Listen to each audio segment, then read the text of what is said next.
परम पूज्य देवादी देवी गजाराज श्री शांतिनाथ भगवान की जय। जोगेश तीर्थंकर भगवान की जय। यस्य स्वयं स्वभावाप्ति जभावि कृष्ण कर्मणः तस्मै संज्ञान रूपाय नमोस्तु परमात्मने। इष्टोपदेश जी हम पढ़ रहे हैं।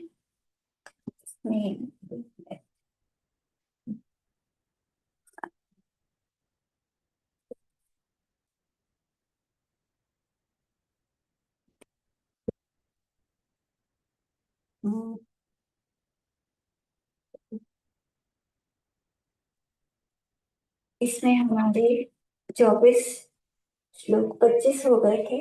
25वां पढ़ रहे थे। 26 स्टार्ट होना है। हाँ, इसमें चार्ज करना फिर दे इसको।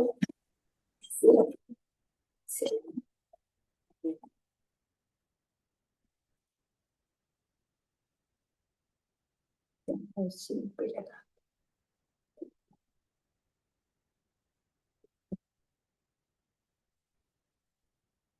तो कल हमने पढ़ा था कि अपने निसंवेदन से आत्मानुभव से स्पष्ट होता है कि मेरी आत्मा शरीर के जितनी है, अविनाशी है, शाश्वत है।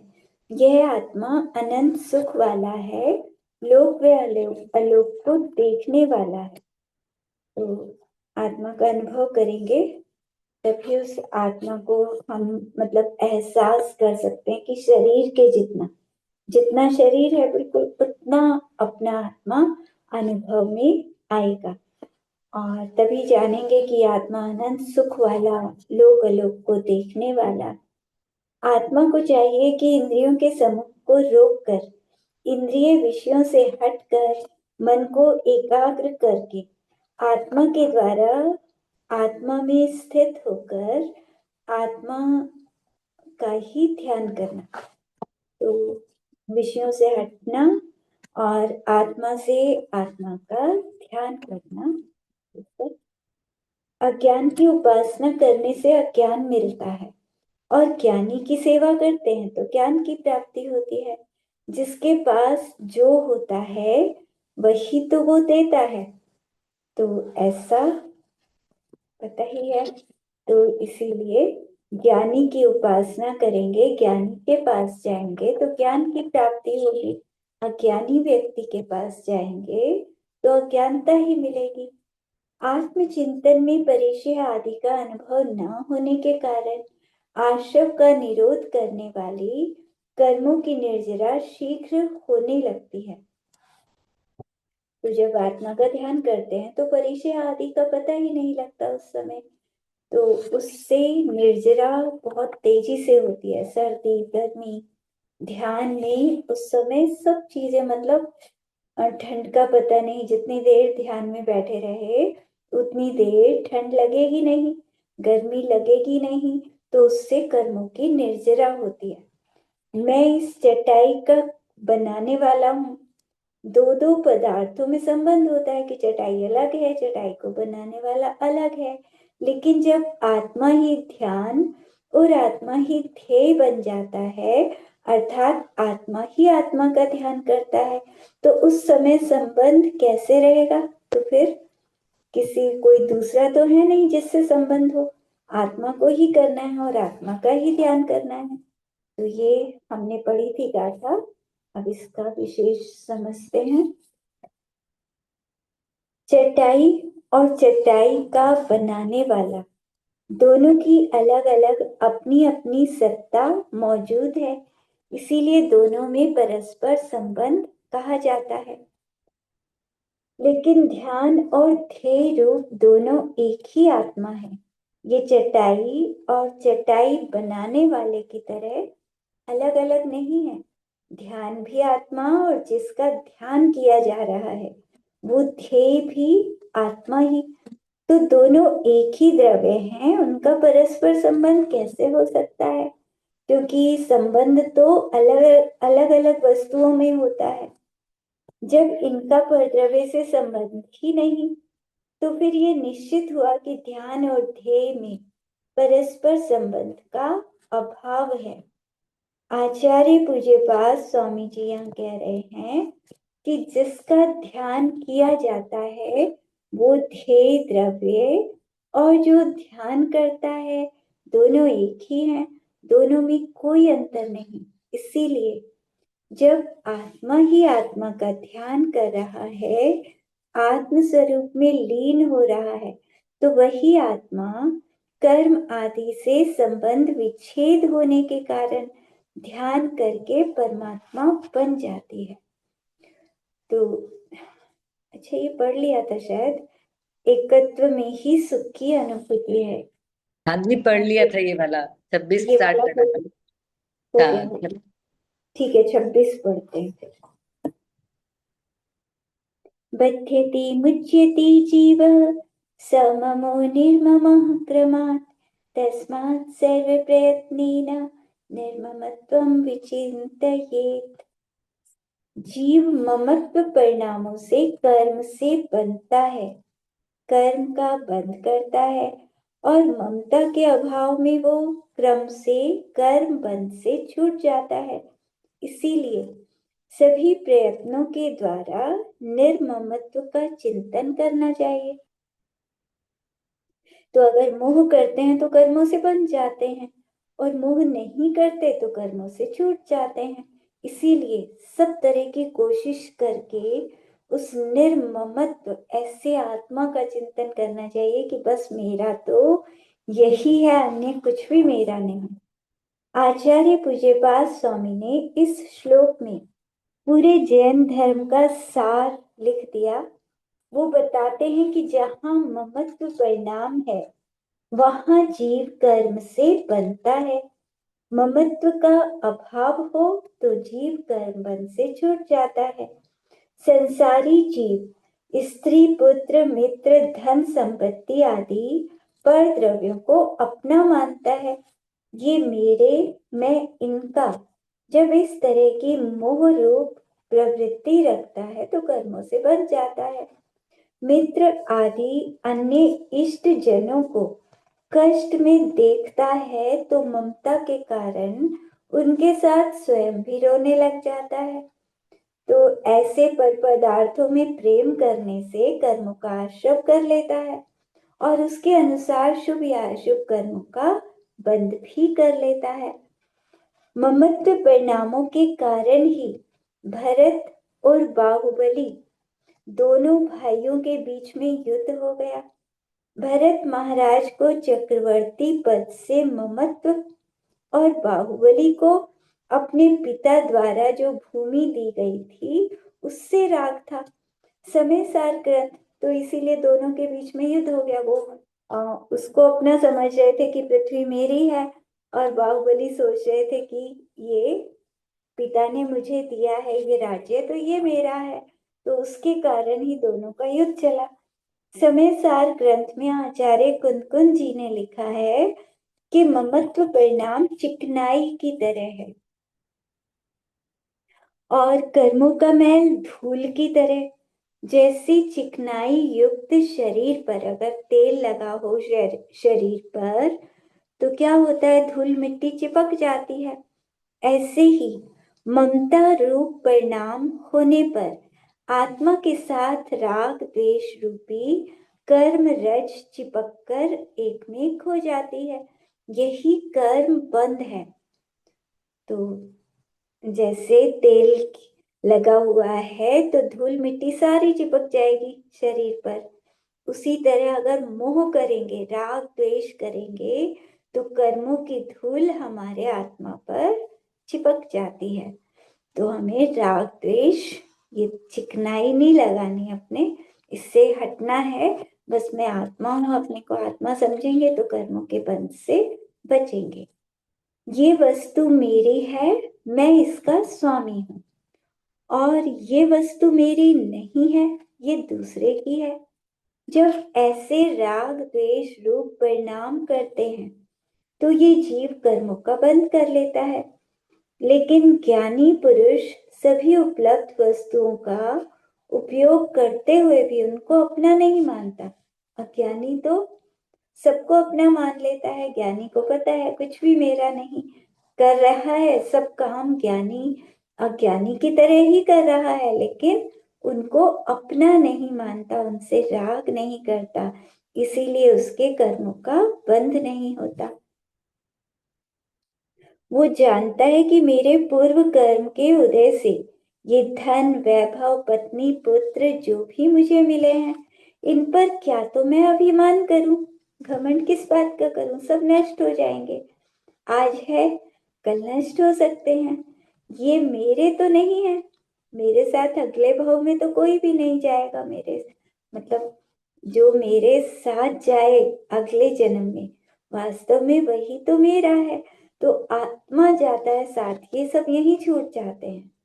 तो ऐसे चिंतन से इन बाह्य पर पदार्थों से आसक्ति का भाव ज्ञानी नहीं रखता, समता पूर्वक अहंकार बुद्धि से रहित होकर उनका भोग उपभोग करता है। तो मतलब भोगना तो पड़ेगा, आप घर में हैं तो सब काम तो करने पड़ रहे हैं, लेकिन उसमें अहंकार नहीं करता, कुछ भी कभी भी छूट सकता है। निर्ममत्व भाव के कारण वह नए कर्मों का बंध भी नहीं करता। इसीलिए संक्षेप में कहें तो सार यही है कि रागी जीव कर्म का बंध करता है और राग से रहित वैरागी जीव कर्म बंध से छूटता है। तो इस श्लोक में आचार्य भगवान का यही उपदेश है कि पर पदार्थों के प्रति राग रूप ममत्व परिणाम ये दुख का कारण है, और उनसे हटकर एकत्व परिणाम सुख की अनुभूति कराने वाले हैं। इसीलिए हमें संसार में रहते हुए भोगों में उलझना नहीं चाहिए। जो रिश्ते नाते सांसारिक सुख सुविधाएं हमें मिली हैं, उनमें आसक्ति न रखते हुए उदासीन भाव से इनका भोग उपभोग करना चाहिए। हमेशा चिंतन करना चाहिए कि व्यवहार न से ये पर पदार्थ मेरे हैं, मैं इनको भोग रहा हूँ, लेकिन निश्चय से तो मैं अकिंचन हूँ, अकेला हूँ, एकत्व स्वामी हूँ, मतलब अपना ही स्वामी हूँ, इन सबका स्वामी मैं नहीं हूँ। इसीलिए अपने अंदर पक्का विचार करना चाहिए कि मेरी आत्मा के सिवा अन्य कुछ भी मेरा नहीं है। ऐसी चर्या से गृहस्थ में रहते हुए भी नए कर्म बंध से बच सकते हैं।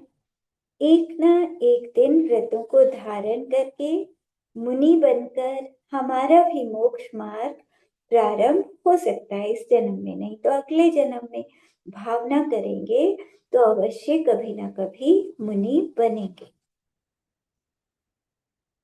एको हम निर्ममः शुद्धो ज्ञानी योगींद्र गोचराः बाह्य संयोगजा भावा मत्तः सर्वेपि सर्वथा। मैं एक हूँ, ममता से रहित हूँ, परम शुद्ध हूँ, ज्ञान का पिंड हूँ और श्रेष्ठ योगियों के द्वारा जानने योग्य हूँ। संयोग से प्राप्त जितने भी पदार्थ हैं वो सभी हर प्रकार से मुझसे भिन्न हैं। ये संयोग से जो भी मिले हैं ये सब मुझसे अलग है, मैं तो अकेला ही हूँ और ज्ञान से भरा हुआ। तो इसमें आत्मा के शुद्ध स्वरूप की चर्चा की गई है। निर्विकल्प समाधि में लीन शुद्धोपयोगी मुनिराज अपने चित्त में आत्मा के शुद्ध स्वरूप को कैसा अनुभव करते हैं वो इस श्लोक में बताया है। शास्त्रों में निश्चय ने और व्यवहार ने की चर्चा होती है। निश्चय ने आत्मा के शुद्ध स्वरूप को बताता है और व्यवहार ने आत्मा की अशुद्ध अवस्था को बताता है। विषय को समझने के लिए दोनों ने से समझना जरूरी है। जैसे 500 का नोट है तो सिर्फ एक साइड हमें पता होगी तो वो अधूरा ज्ञान है, हमें दोनों साइड पता होना चाहिए कि दोनों साइड में क्या किसका चित्र है, क्या फोटो है। तो अधूरा ज्ञान ठीक नहीं है। तो यहाँ पर मतलब आत्मा को व्यवहार से भी समझना, निश्चय से भी समझना। निश्चय ने और व्यवहार ने दोनों ही अपने आप में महत्वपूर्ण है। व्यवहार ने से पुत्र मुझसे पैदा हुआ है, जो बच्चे होते हैं व्यवहार से तो ठीक है, हम निमित्त हैं उनके जन्म के लिए, इसीलिए वो मेरा पुत्र है। लेकिन निश्चय न से देखें तो मैं अलग, मेरा पुत्र अलग है, तो दोनों बिल्कुल अलग अलग हैं। तो निश्चय का भी ज्ञान होना चाहिए, व्यवहार का भी। व्यवहार से ठीक है कि पुत्र है तो कर्तव्य करेंगे, लेकिन निश्चय से दोनों अलग अलग हैं, तो दोनों परस्पर स्वतंत्र रूप से द्रव्य हैं, इसीलिए दोनों का संबंध कैसे हो सकता है। तो यहाँ इस श्लोक में आचार्य पूज्यपाद स्वामी निश्चय ने की अपेक्षा से आत्मा के मूल स्वभाव को बताते हैं। मैं ममता से रहित हूँ, पत्नी पुत्र धन वैभव ये सब मेरे हैं, ऐसा मिथ्या भ्रम नहीं करता, मैं इनको अपना नहीं मानता। मैं शुद्ध हूँ, अर्थात ज्ञान वरण आदि 8 द्रव्य कर्म, राग द्वेष आदि भाव कर्म और शरीर संबंधी 9 कर्म से रहित हूँ। मैं ज्ञानी हूँ, अर्थात स्व पर के भेद विज्ञान का जानने वाला हूँ और शुद्धोपयोगी मुनियों के ज्ञान का विषय हूँ। संयोग से पत्नी पुत्र धन संपत्ति आदि जो भी पर पदार्थ मुझे मिले हैं, ये सब मेरे आत्मा से बिल्कुल अलग हैं। इसीलिए संसार का कोई भी पर पदार्थ मेरा नहीं, यहाँ तक कि ये जो शरीर है ये भी मेरा नहीं। शरीर पुद्गल और मैं चैतन्य रूप हूँ। इस तरह शरीर आदि सभी पर पदार्थ मेरे आत्मा से बिल्कुल अलग हैं। मैं अपने घर से चलकर दुकान जाता हूँ, उसका ताला खोलता हूँ, क्योंकि व्यवहार में से घर भी मेरा दुकान भी मेरी, क्योंकि उसी का तो ताला खोलेंगे, किसी दूसरे की दुकान का या दूसरे के घर का तो नहीं खोलेंगे, तो व्यवहार से तो उसी घर में जाएंगे। तो ठीक है व्यवहार की अपेक्षा, लेकिन द्रव्य की अपेक्षा ये ठीक नहीं है। मकान दुकान ये सब तो अजीब है, जड़ है, और मैं चेतन, मैं आत्मा। तो इस तरह जो व्यवहार और निश्चय दोनों को जानता है, दोनों का अंतर जानता है, वही ज्ञानी है। सांसारिक सभी कार्य करते हुए ज्ञानी अपने कर्तव्य का निर्वाह करता है, पर द्रव्यों में आसक्ति नहीं रखता, उनमें रचता बचता नहीं। पर्याय की दृष्टि से ये आत्मा अनेक शरीर धारण करता रहता है, कर्मोदय से जन्म मरण करके जीव की पर्याय बदलती रहती है, लेकिन आत्मा तो वही रहती है, आत्मा तो कभी मरता नहीं।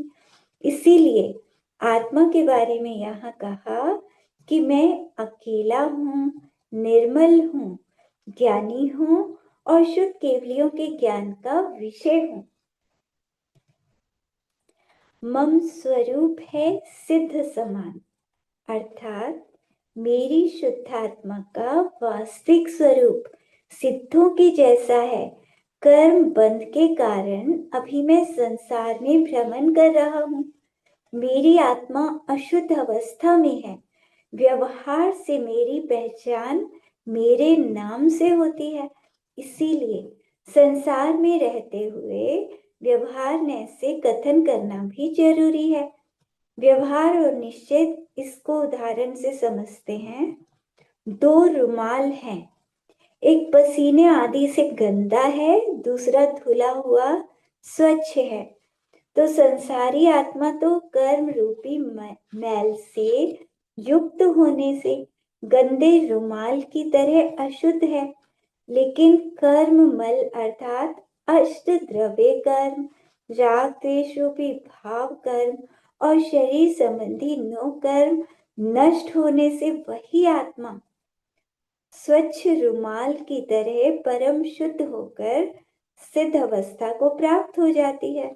तो अशुद्ध अवस्था में संसारी आत्मा द्वारा आत्मा का स्वरूप जानने में नहीं आता, लेकिन जब शुद्धोपयोगी मुनि निर्विकल्प होकर आत्मचिंतन में डूबते हैं, तब उनके ज्ञान में आत्म स्वरूप दर्पण की तरह झलकता है। जैसे दर्पण में अपना मुख दिखता है, ऐसे उन्हें अपने अंदर अपना आत्मा दिखता है। तो आत्मा के मूल स्वभाव की कल्पना करते हुए संसार में रहते हुए भी हमें परिवार, रिश्ते, नाते, धन संपत्ति आदि पर द्रव्यों के मोह जाल में नहीं फंसना चाहिए। जितने भी पर द्रव्य हैं जो हमें संयोग से मिले हैं, सब नष्ट होने वाले हैं, हमेशा नहीं रहेंगे। कोई भी कभी भी नष्ट हो सकता है। इसीलिए नवीन कर्म बंध से बचने के लिए हमें सभी पर द्रव्यों का निर्ममत्व भाव से भोग उपभोग करना चाहिए, उनमें आसक्त भाव नहीं रखने चाहिए। दुःख संदोह भागित्वं संयोगादिदेहिनां त्याजाम्येनं ततः सर्वं मनोवाक्काये कर्मभिः। इस लोक में जीवों को संयोगों के कारण दुखों के समूह की भागीदारी करनी पड़ती है। इसीलिए मैं मन, वचन और काय रूप कर्म से इन सबको छोड़ता हूँ। तो ये संयोगों के कारण दुख मिलते हैं इतने सारे। जितने ज्यादा संयोग उतने दुख। जितना परिवार बढ़ता चला जाता है, उतना अब ये बीमार, अब वो बीमार, अब इसकी चिंता, उसकी चिंता, तो उतना ही ज्यादा हम फंस जाते हैं। तो इसीलिए मैं मन, वचन और काय रूप कर्म से इन सबको छोड़ता हूँ। तो मतलब वही है कि अभी घर में रहते हुए हमें इनको अपना नहीं मानेंगे तो हम शांत रहेंगे, नहीं तो छोटी छोटी बातों में परेशान हो जाते हैं। सबको अपना मान के बैठे हैं तो फिर उतना ही ज्यादा दुखी हो जाते हैं। तो यहाँ संसारी आत्मा की चर्चा कर रहे हैं। इस संसार में पत्नी, पुत्र, माता, जमीन, जायदाद जो भी हैं, इनका संयोग संबंध होने पर ही जन्म, मरण, नफा, नुकसान, बीमारी आदि अनेक तरह के, कभी शारीरिक कष्ट, कभी मानसिक कष्ट, इनको भोगना पड़ता है। इसीलिए ज्ञानी पुरुष सभी संयोग संबंधों में अपनी राग युक्त आसक्ति के प्रति मन, वचन, काय की क्रिया को रोककर इन सब का त्याग कर देता है। जब तक इस जीव की पर पदार्थों के संयोगों में मन, वचन, काय रूप आत्म बुद्धि बनी रहती है, तब तक जीव संसार में भटकता रहता है। जब इनको अपना नहीं मानता, अपने आत्मा को अपना मानता है, तब मोक्ष मार्ग पर चलना शुरू हो जाता है और एक दिन संसार परंपरा छोड़कर मोक्ष सुख को पा लेता है। ये विडंबना ही है कि ये संसारी जीव माता, पिता, पुत्र, पत्नी जिनको अपना कहता है, वही सबसे ज्यादा दुख के कारण बनते हैं। पुत्र है, पुत्र को अपना मान के बैठे, अगर वही पुत्र गलत कार्य करने लगे तो उसी के कारण सबसे ज्यादा दुखी हो जाते हैं। मतलब जो अपने परिवार में है ना, उन्हीं से अगर वही विपरीत हो जाए तो कष्ट उनसे ज्यादा मिलता है। बाहर वालों से इतना दुख नहीं मिलेगा, पड़ोसी है, पड़ोसियों से इतना दुख नहीं मिलेगा, लेकिन अपने परिवार में ही आकर अब मोह के कारण भी दुख हो जाता है। अगर मोह ज्यादा करेंगे और कोई बीमार हो गया तो दुखी, तो उन्हीं से दुख मिलता है। उनके प्रति बहुत राग होने से वो उनके कष्ट को अपना मानकर दुखी हो जाता है और उनके सुख में सुख मानता है। वो सुखी है तो मैं सुखी हूँ, वो दुखी हुए तो मैं भी दुखी हो गया। तो उनका वियोग हो जाए तो आकुल व्याकुल हो जाता है। एक मकान में आग लग जाने पर भी उसका मालिक इसीलिए खुश होता है कि कल ही तो मकान बेच दिया था, मतलब मालिक खुश हो रहा है, मकान में आग लग गई लेकिन वो बड़ा खुश हो रहा है कि मकान अच्छा हुआ, कल बेच दिया, अब हमारा नुकसान नहीं है। तो थोड़ी देर के बाद उसका बेटा बाहर से आया और बताता है कि पिताजी, कल मकान की रजिस्ट्री नहीं हो पाई थी, इसीलिए मकान अभी हमारा ही है। जैसे ही ये सुनता है तो रोने लग जाता है, दुखी हो जाता है। मतलब उसको अपना नहीं माना था मकान को कि दूसरे का हो गया तो कोई दुख नहीं, लेकिन जैसे ही पता लगा कि वो तो हमारा है और जल रहा है तो उसी में रोने लग गया, दुखी हो गया। तो जलता हुआ मकान तो पहले भी वही था, अब भी वही है, लेकिन पहले उससे ममता नहीं थी, अब उससे ममता हुई तो रोना शुरू हो गया कि अरे हमारा नुकसान हो रहा है। तो इस उदाहरण से समझना चाहिए कि पर पदार्थों से ममता करते हैं तभी दुख मिलता है, अगर ममता नहीं करेंगे तो दुख नहीं मिलेगा।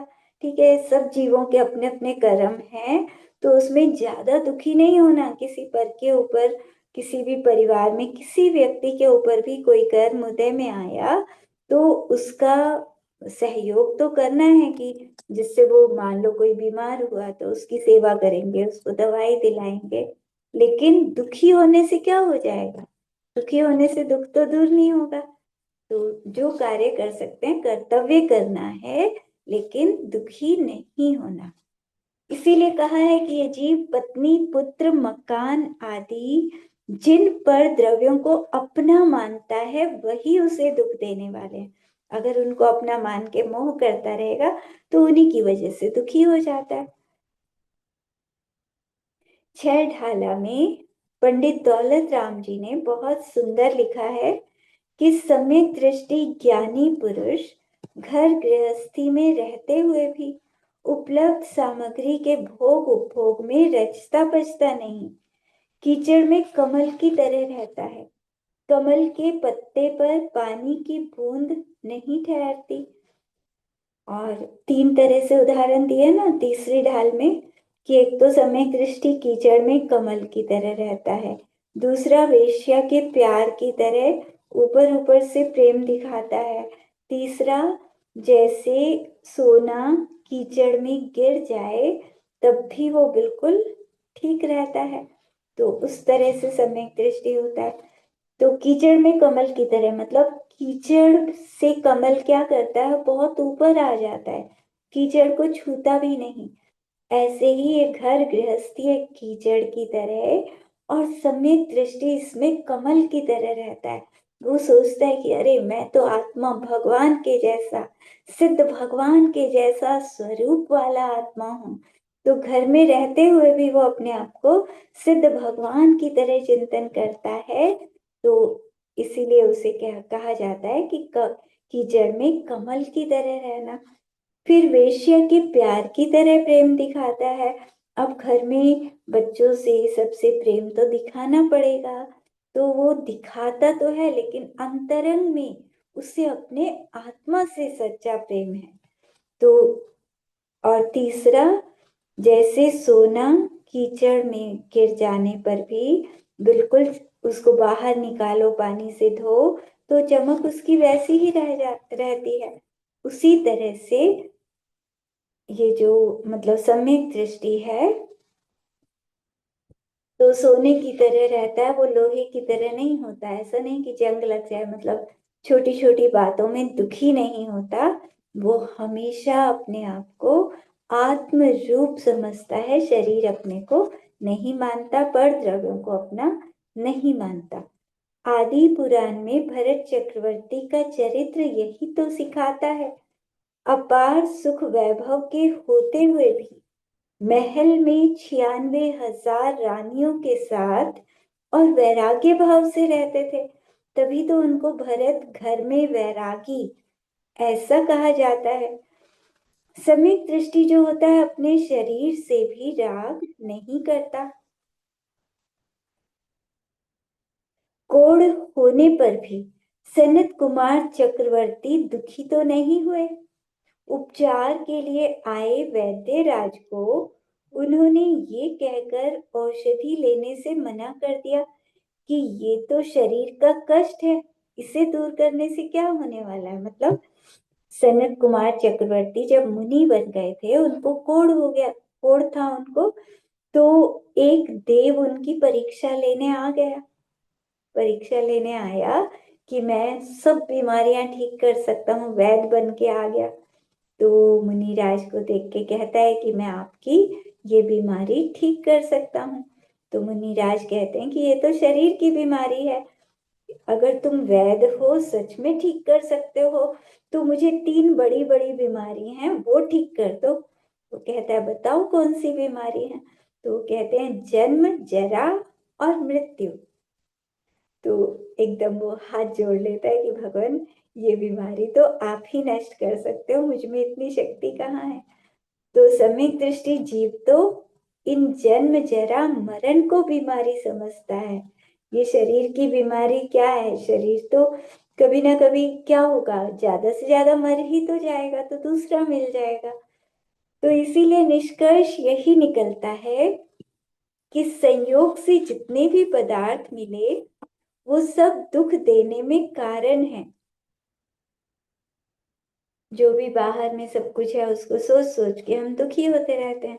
धन आदि में सुख नहीं है। यदि धन वैभव में सुख होता, तो तीर्थंकर भगवान सब राज्य संपत्ति छोड़कर वन में क्यों जाते। जिन महात्माओं ने बाह्य व अंतरंग परिग्रह का त्याग कर दिया, उन्हीं को निराकुल सुख प्राप्त हो गया। इस संसार में जो लोग शादी विवाह के बंधन में बंधकर विभिन्न संयोग संबंधों में नहीं उलझते, वो अपने एकत्व भाव में रहकर अपनी आत्मा का कल्याण करते हैं। मतलब जो विवाह नहीं करते, ब्रह्मचर्य से रहते हैं, तो अकेले रहकर अपनी आत्मा का कल्याण कर लेते हैं। परिवार रूपी दलदल में फंसकर नए नए संयोगों से वो नहीं बनते। ज्ञानी जानता है कि बच्चों का पालन पोषण, उनकी शिक्षा में पूरी जिंदगी पापड़ बेलने पड़ते हैं। कितना मतलब बचपन से उनको पालना, जब वो बड़े हो जाते हैं तब भी उनकी जिम्मेदारी पूरा, मतलब बच्चों के साथ ही जीवन निकल जाता है। और बड़े होकर जब वो अपनी मर्जी से चलते हैं, माता पिता की सुनते ही नहीं, तो कितना सुख मिलता है कि अरे ये तो मेरी सुन ही नहीं रहे, कहाँ मैं इनको अपना समझ के बैठा था, तो कोई मेरा नहीं है, तो सब व्यर्थ का झमेला है। तो इसीलिए एकत्व सबसे अच्छा है कि अगर हम अपने आत्मा को अपना माने, तो जिसको हम अपना मान के बैठते हैं, वो बड़े होकर सुनते ही कहाँ है हमारी, वो अपने अनुसार चलते हैं सब। तो वर्णी जीवन गाथा में लिखा है कि वर्णी जी के पास कोई व्यक्ति आया, उसने दुखी होकर बताया कि उसके बच्चे उसके साथ बहुत दुर्व्यवहार करते हैं, मैं क्या करूं। वर्णी जी ने समाधान दिया कि उन्हें छोड़कर मेरे पास स्त्री आश्रम में आ जाओ। उत्तर मिला, अरे छोड़ूं कैसे, वो तो मेरे अपने ही है ना, उनको कैसे छोड़ूं। तो मतलब छोड़ना भी नहीं है और उसी में दुखी हुए जा रहे हैं। तो जिन्होंने ऐसी मान्यता बना ली है, दुखों के होते हुए भी परिवार के झमेले में फंसे पड़े हैं, उनकी संसार परंपरा चलती ही रहेगी, खत्म होने वाली नहीं है। तो इसीलिए इस पद्य का सार यही है कि संयोग से जितने भी रिश्ते नाते, भोग उपभोग की वस्तुएं और ये शरीर हमें मिला, ये सब अपने अपने समय पर समाप्त हो जाएंगे, सब दुख के कारण हैं। तो ज्ञानी मन वचन काय से इनका त्याग कर देता है। वो जानता है कि मन जैसा संकेत करता है, वचन और काय तो वैसा ही करते हैं, जो मन कहेगा वैसे ही वचन बोलेंगे और वैसे ही काय करेगी। तो वास्तव में ऐसी मान्यता बनाने पर ही सुख की अनुभूति होती है। इसीलिए सुख प्राप्त करने की ये एक कुंजी है कि बस अपने को अपना मानो, अपने आत्मा को, और पर को अपना ना माने तो हम सुखी। पर के साथ पर से ही तो दुख मिलते हैं, दूसरों की चिंता कर करके दुखी होते रहते हैं। तो अगर हम ये सोच लें कि कोई मेरा है ही नहीं, तो सारा दुख ही खत्म हो जाएगा। तो इस तरह से, न मे मृत्युः कुतो भीतिर्न मे व्याधिः कुतो व्यथा, न हम बालो न वृद्धोऽहं न युवैतानि पुद्गले। मरण मेरा नहीं होता, फिर भय कैसा? मृत्यु मेरी होती है क्या? आत्मा की तो होती नहीं, शरीर की होती है। शरीर मरता है तो मुझे क्यों डरना? मैं आत्मा तो मरूंगा नहीं। रोग मुझे नहीं होते तो पीड़ा कैसी? अब बीमारी होती है, शरीर को होती है, आत्मा को तो होती नहीं। तो दर्द इसको होता है, मुझे थोड़ी होता है। मैं ना तो बालक हूं, ना मैं वृद्ध हूं, न युवा हूं। ये सब तो पुद्गल हैं, ये तो शरीर की दशा है। ये बच्चा, बूढ़ा, ये तो शरीर हुआ। मैं आत्मा तो हमेशा वैसा का वैसा हूँ, बढ़िया। तो शरीर के बूढ़े होने पर ये नहीं सोचना कि मैं बूढ़ा हो गया। मैं आत्मा कभी बूढ़ा नहीं होता, मैं तो हमेशा भगवान के जैसे स्वरूप वाला हूँ। तो ज्ञानी जानता है कि निश्चय न से आत्मा का मरण कभी नहीं होता। मृत्यु तो शरीर की होती है, आत्मा तो शाश्वत है, मात्र जानने देखने वाला जीव द्रव्य है।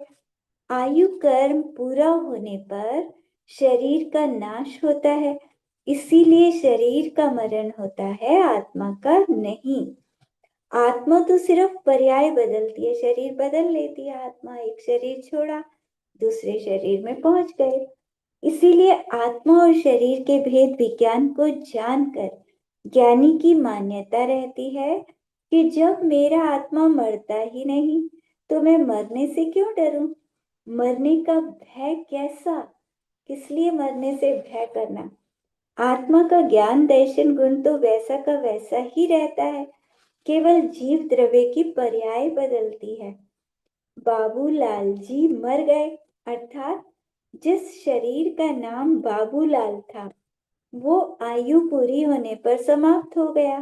तो मृत्यु किसकी हुई? शरीर की हुई, आत्मा तो नहीं मरा।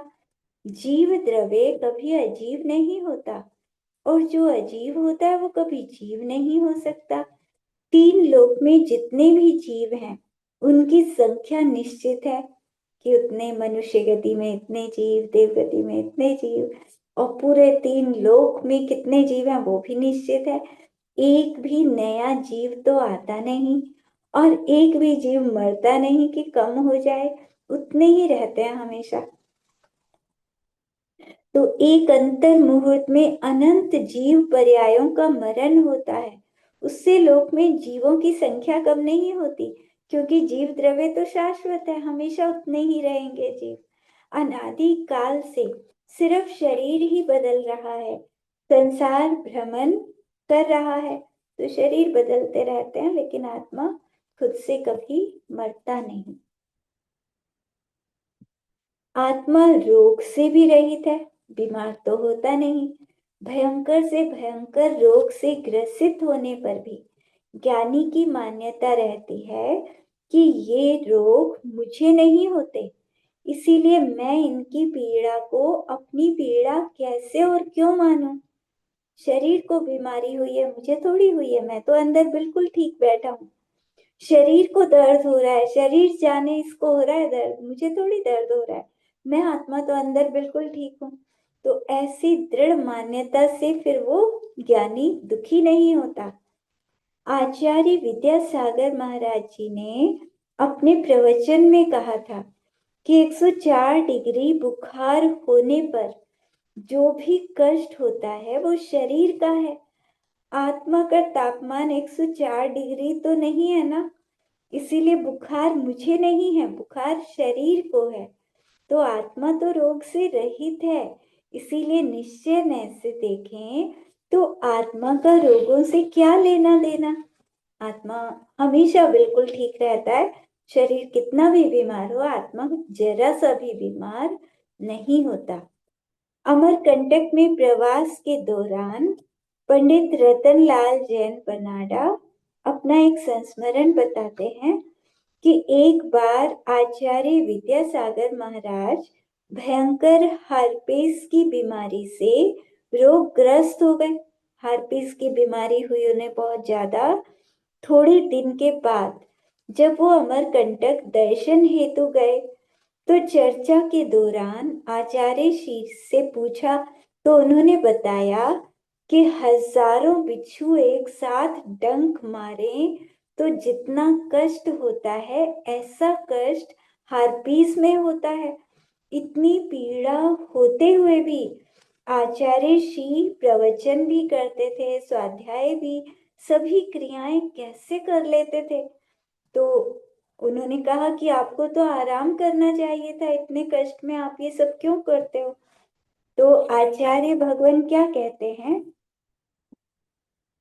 कि शरीर की बीमारी एक तरफ थी, वो अपना काम करती थी, मैं अपना काम करता था। शरीर अलग है, मैं आत्मा अलग हूं। तो बीमार तो शरीर था, शरीर की बीमारी को मैं अपना क्यों मानूं। तो मैं आत्मा अपने काम तो करूंगा ना। तो बीमार ये है, मैं थोड़ी बीमार हूं।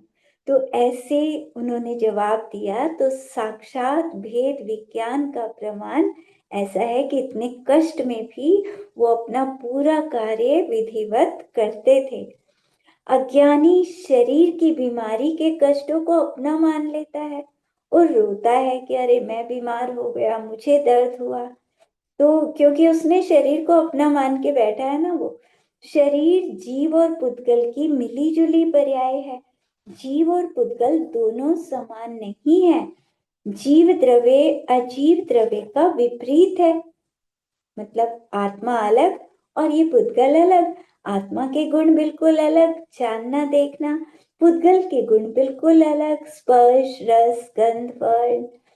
तो बचपन, युवा अवस्था, वृद्धावस्था, ये सब पुद्गल की पर्याय है। ये शरीर युवा होता है, शरीर वृद्ध होता है। शरीर के अंदर जो आत्मा है ना, तो वो बालक होता है, ना युवा होता है, ना वृद्ध होता है। वह तो शाश्वत चेतन है, ज्ञान दर्शन रूप गुणों का पिंड है। आत्मा से भिन्न जितने भी मूर्तिक पदार्थ हैं वे चेतना रहित जड़ पदार्थ हैं। कर्मोदय से एक पर्याय के लिए उनका संयोग मिला है। ये संयोग स्थायी नहीं है। अपने अपने समय पर सबका वियोग हो जाता है। जीव के होते हुए शरीर को पुद्गल नहीं माना जा सकता, क्योंकि शरीर मतलब जब तक जीव अंदर है तो ये पर्याय असमान जाति की मिली जुली पर्याय, मतलब पुद्गल और आत्मा दोनों मिले जुले हैं। जब आत्मा निकल जाता है इसमें से, तब वो मृतक शरीर सिर्फ पुद्गल रह जाता है। तो अभी तो दोनों मिलजुल कर रह रहे हैं। इष्टोपदेश की सभी कारिकाएं आत्मा को समझने के लिए बहुत उपयोगी हैं। पूरे ग्रंथ में बहुत सुखकारी उपदेश है। इन्हें जीवन में चरितार्थ करके अपने 6 आवश्यक में लगना चाहिए और सांसारिक दुखों से छूटने का मार्ग अपनाना चाहिए। भुक्तोर्चिता मुहुर्मोहान् मया सर्वोऽपि पुद्गलः उच्छिष्टेष्वत्य मम विज्ञस्येका स्पृहा। मेरे द्वारा मोह के कारण सभी प्रकार के पुद्गल रूप पर पदार्थ बार बार भोग कर छोड़ दिए गए। ये जानकर अब मुझे उन झूठन के समान भोगों को भोगने की क्या इच्छा हो सकती है। ये सारे जितने भी विषय भोग दिख रहे हैं, पिछले जन्मों में हम अनंत बार भोग चुके। कोई भी ऐसा भोग नहीं जो हमने ना भोगा हो। हम स्वर्गों के बड़े बड़े देव बन चुके, सारा वैभव हम पा चुके, नौ ग्रह तक जा चुके। तो ये सब विषय भोग झूठे हैं, हम इनको भोग चुके हैं। और ये पुद्गल जो हैं सब दूसरों के झूठे बासी, सब दूसरों के छोड़े हुए, तो इनके प्रति क्या आसक्ति करना। अपना आत्मा जो है वो परम पवित्र है, उस आत्मा से प्रेम करना है हमें, इन पुद्गलों से क्या प्रेम करना। तो जो आत्मा और शरीर के भेद विज्ञान को जान गया है, शरीर आदि के अशुद्ध स्वरूप को अच्छी तरह से समझता है, तो आचार्य पूज्य पाद स्वामी जी ऐसा ज्ञानी, वो कहते हैं कि ऐसा ज्ञानी क्या और कैसा चिंतन करता है, वो किस तरह से चिंतन करता है, इसकी चर्चा आचार्य जी कर रहे हैं कि अनादि काल से संसार परंपरा में जन्म मरण करते हुए इस संसारी जीव ने मोह के कारण पुद्गल में भोगों को बार बार भोगा और छोड़ दिया। लोक में भोगी हुई वस्तु को झूठन कहते हैं। जैसे कोई भोजन करता है तो उसकी थाली में भोजन झूठा हो गया। फिर इसी कारण ज्ञानी इन भोगों को झूठन के समान मानकर उनका भोग नहीं करता। वो जानता है कि भोगों को भोगने में आत्मा और पतित होती है, कर्मों से लिप्त होती है। वो चिंतन करता है कि अनंत बार मैं नो ग्रैव्य तक के सुख भोग चुका, वर्तमान में मिले ये भोग तो उन सुखों की परछाई के जैस जितने भी नहीं है। स्वर्गों में इतने बड़े बड़े देव बना, इतना विषय भोग की सामग्री थी, यहाँ तो कुछ भी नहीं है जो थोड़े से भोगों के प्रति हम आसक्त होते हैं। तो जब मेरी तृप्ति उन भोगों को भोगने से नहीं हुई, तो यहाँ के थोड़े से सुख से क्या तृप्ति मिलेगी। तो ऐसी भावना से सम्यक दृष्टि ज्ञानी जीव भोग भोगता नहीं है, उसे भोगने पड़ते हैं, उसको इच्छा नहीं होती जबरदस्ती। अब क्या करें, विवाह कर लिया तो अब रहना पड़ेगा घर में। तो भोगों में वास्तव में उसकी आसक्ति नहीं होती, उसकी दृष्टि तो आत्म कल्याण की तरफ रहती है कि कैसे मैं अपने आत्मा का कल्याण करूं। और जब भी मौका मिलता है वो घर गृहस्थी को छोड़कर मुनि दीक्षा ग्रहण करता है और आत्मा के साथ अनादि काल से लगे कर्मों को नष्ट करने में अपना पूरा पुरुषार्थ लगा देता है। दर्शन मोहनीय के कारण इस जीव ने अभी तक अपना स्वरूप नहीं समझा। मिथ्यात्व और कषाय के कारण अनादि काल से कर्म बंद करता हुआ ये कभी न खत्म होने वाली संसार परंपरा में उलझा हुआ है। इसका पंच परावर्तन लगातार चल रहा है। ये जीव नरक मतलब 7 नरक हैं, सातों नरकों में अनंत बार जा चुका। एक एक नरक में तेरे अंश जितने भी हमें दिखाई दे रहे हैं, ये पेड़ पौधे, छोटे छोटे जीव, बड़े जीव, जितने भी प्रकार के तेरे अंश हैं, कोई ऐसा नहीं जो हम ना बन चुके हों। तो सब कुछ तो बन चुके। मनुष्य गति में भी जितने प्रकार के दुख हैं वो सब दुख भी भोग चुके हम। देव गति में भी सब जगह जा चुके, ग्रैव्यक तक, नो ग्रैव्यक तक जा चुके हैं। भोग भूमियों में जन्म हो चुका है बहुत बार। स्वयंभू रमन समुद्र में, सब जगह मतलब पूरे 3 लोक में अनंत बार अनेक क्षेत्रों में घूम चुका है। द्रव्य क्षेत्र काल भव और भाव की अपेक्षा से ये जीव अनादि काल से पंच परावर्तन कर रहा है और संसार चक्र में फंसा हुआ है। पंच परावर्तन का स्वरूप इन 5 बातों से समझ सकते हैं। द्रव्य की अपेक्षा ऐसा कोई पुद्गल नहीं जिसको मेरी आत्मा ने शरीर रूप में ग्रहण ना किया हो। मतलब इस संसार में जितने भी पुद्गल हैं वो सब कभी ना कभी मेरा शरीर बन चुके। 3 लोक में ऐसा कोई क्षेत्र नहीं जहां मैंने जन्म ना लिया हो। तो ऊपर से नीचे तक जितना भी 3 लोक है, हर जगह पर एक एक आकाश के प्रदेश पर मैंने जन्म भी लिया और मरण भी किया।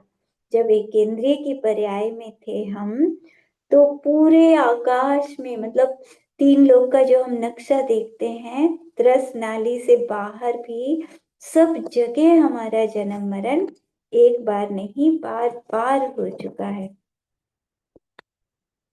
ऐसा कोई काल नहीं जिसमें मैंने अनंत कारमान वर्गनाएं कर्म रूप ग्रहण ना की हो। हर काल में मतलब लगातार कर्म अनादि काल से हमेशा बनते ही रहे हैं। कोई समय ऐसा आया ही नहीं, वो तो जब भगवान बनेंगे तो फिर कर्मों से बच पाएंगे। अभी तो कर्मों से बंध ही रहे हैं ना। ऐसा कोई भव नहीं जिससे मैंने भोगा ना हो, और ऐसा कोई परिणाम नहीं जो मैंने ग्रहण ना किया हो। सिर्फ सम्यक दृष्टि वाले परिणाम ही तो नहीं किए, मिथ्या दृष्टि के सारे भाव जितने भी हो सकते हैं, वो सब तरह के बुरे से बुरे भाव, 70 कोड़ा कोड़ी सागर तक के कर्मों का बंध सब मैं कर चुका हूँ। तो इस तरह मैंने संसार के भोगों को अनंत बार भोग भोग कर छोड़ दिया। पंच परावर्तन का स्वरूप जानने के बाद समित दृष्टि ज्ञानी की धारणा तो यही बनती है कि जो भोग वर्तमान में मुझे मिले, ये सब तो मैं अनंत बार भोग चुका हूँ। अब ये सब मेरे लिए झूठन के समान है।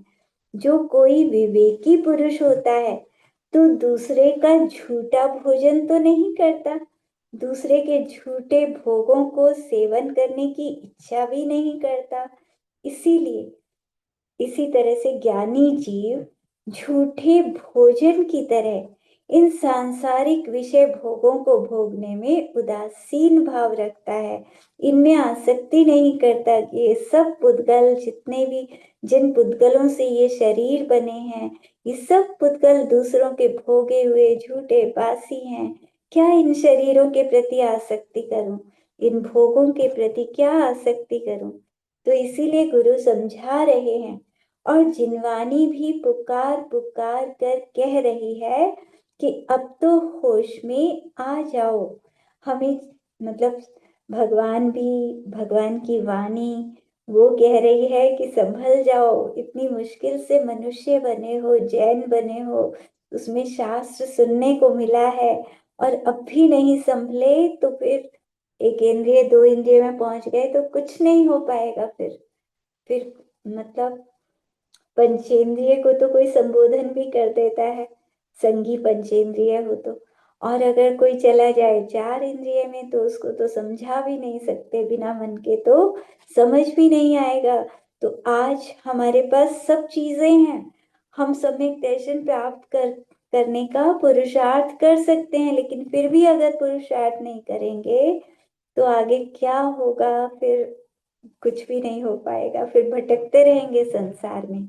इसीलिए अब होश में आना चाहिए। अपने को आत्मा मानो, अपने को शरीर मत मानो, पर द्रव्यों को अपना नहीं मानना। बस व्यवहार से मेरे हैं, निश्चय से कुछ भी मेरा नहीं है। व्यवहार और निश्चय दोनों को जान के रहना है कि निश्चय से सिर्फ मेरा आत्मा मेरा है।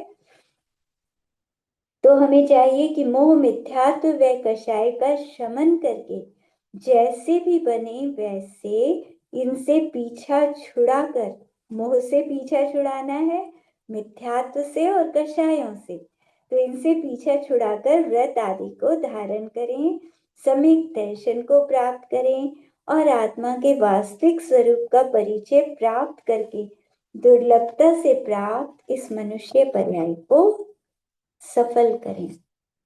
30 हो गए हैं, बाकी कल।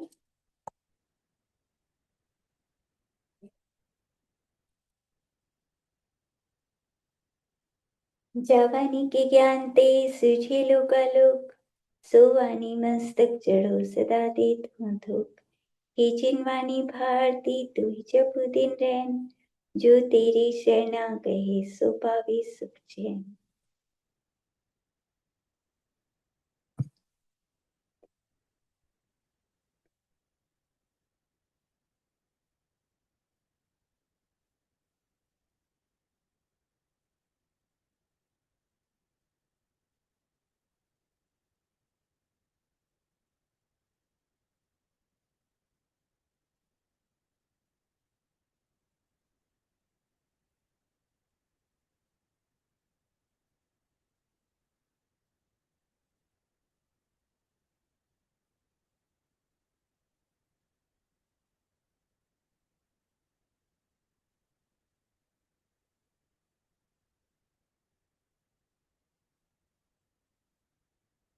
आंखें बंद कर लें।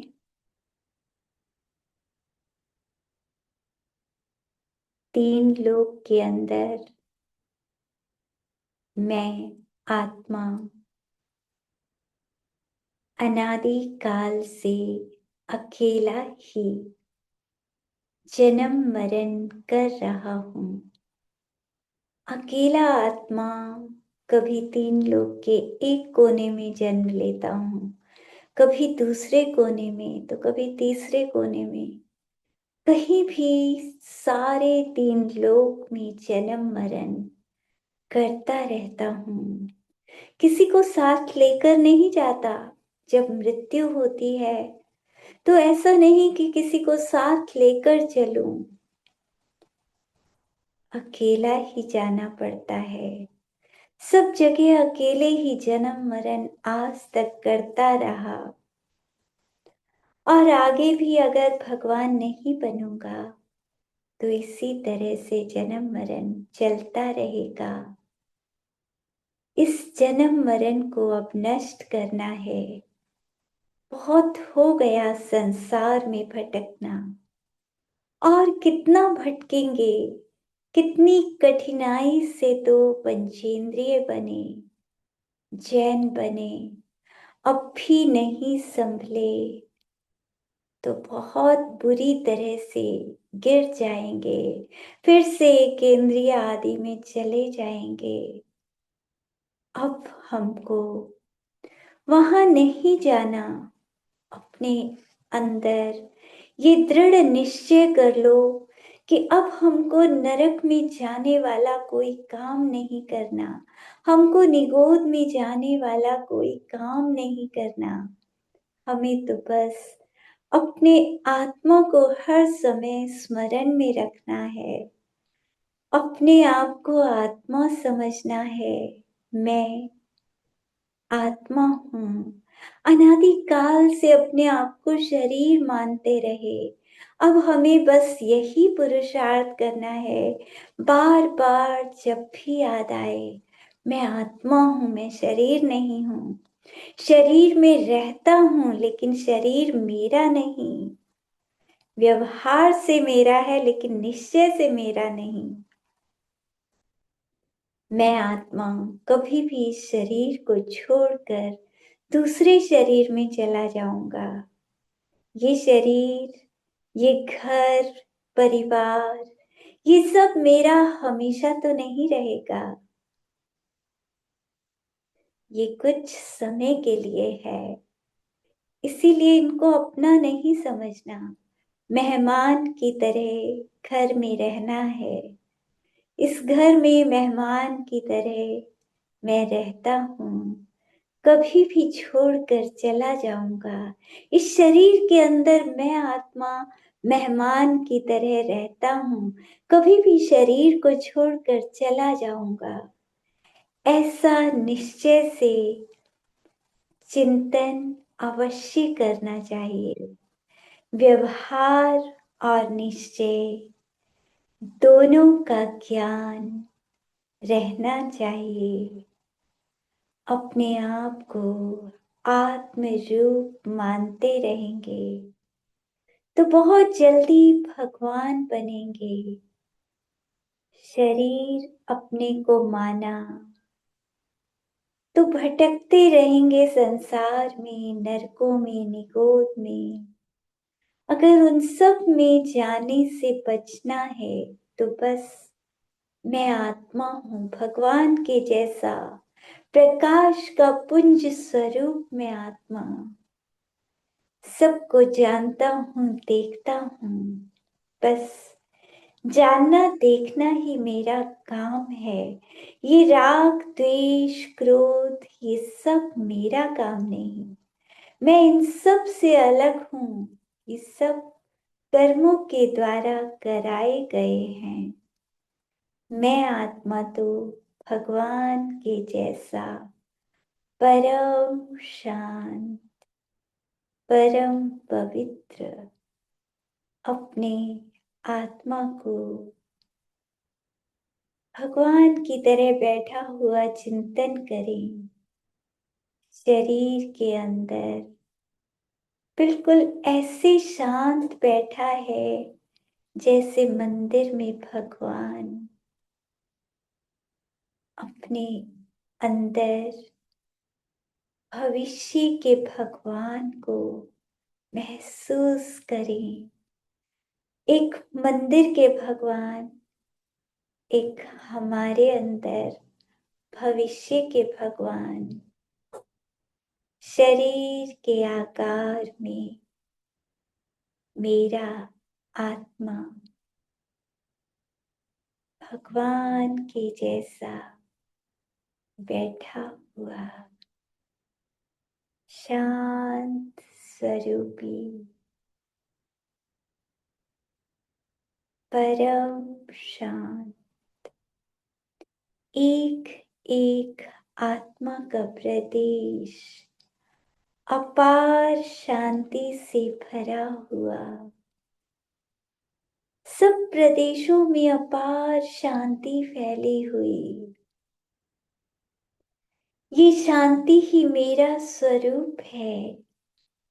अशांत रहना वो मेरा स्वरूप नहीं, वो सब कर्मों का है।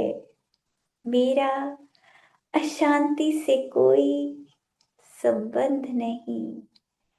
मैं तो हमेशा अपनी ही शांति में रहने वाला ऐसा परमात्म तत्व हूँ। मुझे तो सतशिला पर जाकर अनंत काल तक ऐसे ही अपनी शांति में रहना है। मेरे अंदर आत्मा में इतनी अपार शांति है जो कभी खत्म नहीं होती। अनंत काल भी बीत जाए, आत्मा की शांति, आत्मा का आनंद कभी खत्म होने वाला नहीं। अपने आत्मा को, अपने आत्म स्वरूप को चिंतन करें। शांत स्वरूपी मेरा आत्मा भगवान की तरह शांत बैठा हुआ, जैसे सिद्ध शिला पर सिद्ध भगवान, ऐसे शरीर के अंदर भविष्य के सिद्ध भगवान। मैं यही तो हूँ, ये आत्मा ही मैं हूँ, शरीर मैं नहीं। भगवान के जैसा आत्मा, यही मेरा अपना है, यही मेरा स्वरूप है। ओम शुद्धात्माय नमः। शांत स्वरूपी मेरा आत्मा।